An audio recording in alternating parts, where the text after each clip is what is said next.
رات کو ایک نادیدہ قوت ماموں کے پاس آئی جسے دیکھ کر وہ ڈر گئے۔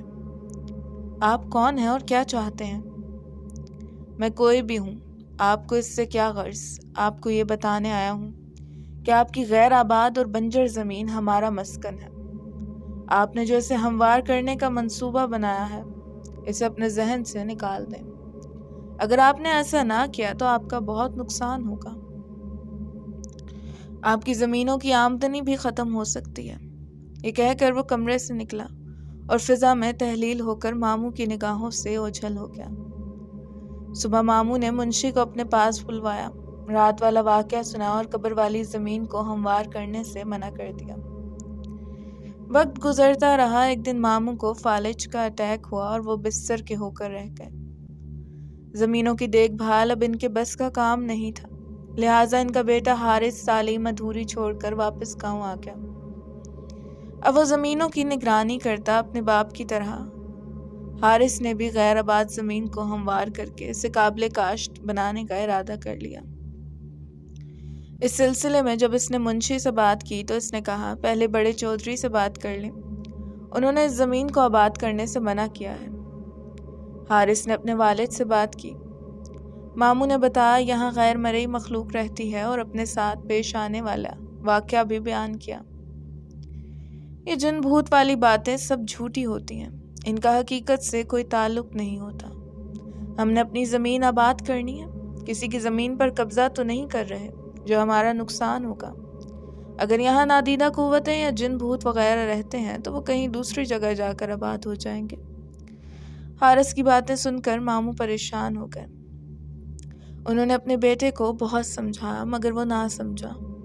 منشی نے بھی اس کا حوصلہ بڑھایا۔ پھر جیسے ہی کام شروع کیا گیا، مغرب کی طرح سے کالی گھٹا اٹھی۔ دیکھتے ہی دیکھتے اس نے پورے گاؤں کو اپنی لپیٹ میں لے لیا۔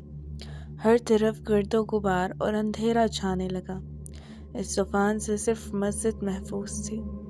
پھر قبر والی جگہ پر زوردار دھماکہ ہوا۔ کام کرنے والے ٹریکٹر کلابازیاں کھاتے خشک پتوں کی طرح دور جا کر گرے۔ یہی حال ڈرائیور کا تھا اور کام کرنے والے مزدوروں کا بھی تھا۔ ہم آج کسی کو نہیں چھوڑیں گے، ہم تمہارا نام و نشان مٹا دیں گے۔ تم نے ہمارا آرام و سکون برباد کیا، ہمارے بچوں کو مارا، ہم تمہاری نسل کو مار ڈالیں گے۔ یہ آوازیں اس قدر خوفناک تھیں کہ ہر ذی روح کو خوف آنے لگا۔ ہر طرف آہو پکار اور قیامت سے صغرا برپا تھی۔ ایک نادیدہ قوت حارث کو اٹھا کر چھت تک لے گئی اور پھر ایک دم ہی چھوڑ دیا۔ وہ دھڑام سے فرش پر کمر کے بل گرا۔ اس کو کافی چوٹیں آئیں۔ بھلا ہو اس مؤذن کا جس نے اللہ اکبر کہہ کر ظہر کی اذان شروع کی۔ اذان کے کلمات سنتے ہی ہر طرف سکون ہو گیا۔ گاؤں کے لوگ مسجد کی طرف دوڑے۔ مسجد کا صحن زیادہ وسیع نہیں تھا کہ گاؤں کے سارے لوگ اس میں سما جاتے۔ لوگ امام مسجد سے دعا کی اپیل کرنے لگے۔ امام مسجد نے دعا کرائی، اے غیر مرئی مخلوق، خدا را ان غریب لوگوں کا تو کوئی قصور نہیں، یہ چودھری کے ہاں مزدوری کر کے اپنا اور اپنے بچوں کا پیٹ پالتے ہیں۔ آج بھی یہ لوگ وہاں مزدوری کرنے گئے تھے۔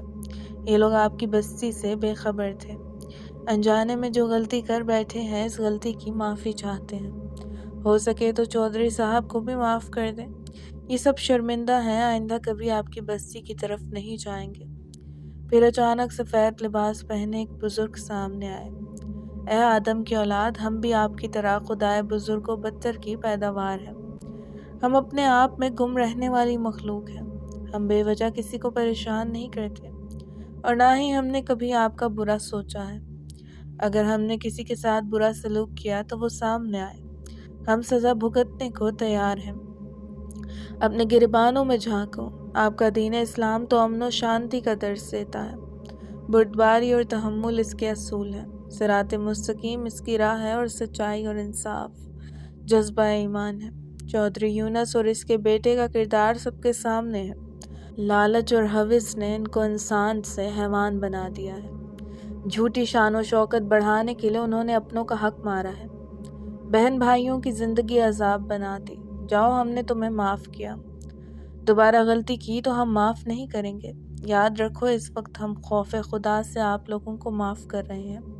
مگر چودھری یونس اور اس کے بیٹے کو کبھی معاف نہیں کریں گے۔ ان کو ہم تڑپا تڑپا کے مار دیں گے، ہم ان کو ضرور سبق سکھائیں گے۔ انہوں نے اپنوں کے ارمانوں کا خون کیا، ہماری بستی کو گرایا، یہ معافی کے حقدار نہیں۔ ان کو معافی اسی صورت مل سکتی ہے اگر یہ اپنے بہن بھائیوں کو ان کے حصے کی زمین واپس کر دیں اور دوبارہ کبھی ہماری بستی کا رخ نہ کریں۔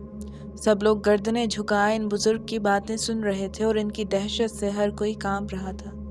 اب میں جا رہا ہوں، اگر چودھری صاحب نے ہماری بات نہ مانی تو ہم اس کو عبرت کا نشان بنا دیں گے۔ وہ بزرگ چند قدم پیچھے کی طرف ہوئے اور پھر غائب ہو گئے۔ امام مسجد نے لوگوں کو مخاطب کیا، ہم سے غلطی ہو گئی ہے، اس غلطی کے ازالے کے لیے ہمیں دوبارہ اسی مخلوق کی منت سماجت اور قبر والی جگہ پر خیرات کرنا ہوگی۔ ہمیں ہر حال میں اس مخلوق کو راضی کرنا ہوگا۔ اگر ہم نے ایسا نہ کیا تو پورا گاؤں راکھ کا ڈھیر بن جائے گا۔ اسی وقت گاؤں کے ہر بندے نے اپنی حیثیت کے مطابق امام مسجد کو پیسے جمع کرائے اور شام کو قبر والی جگہ پر خیرات کی گئی۔ ماموں یونس نے اپنے بہن بھائیوں کو وہاں بلوا کر ان کے حصے کی زمین دے دی۔ گاؤں کی رونق پھر سے بحال ہونے لگی، لیکن ماموں کی حالت پہلے سے زیادہ خراب ہو چکی تھی۔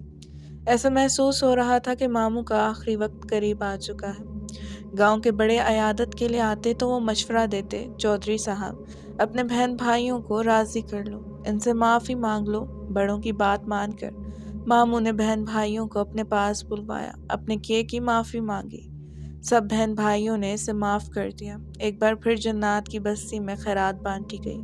لوگ خیرات کے چاول کھا رہے تھے کہ ایک لمحے کے لیے سب کچھ روشن ہو گیا۔ امام مسجد نے کہا، جنات نے دل سے چودھری صاحب کو معاف کر دیا ہے۔ دوسرے دن حارث نے اپنے والد کو شہر کے ایک ہسپتال میں داخل کروا دیا۔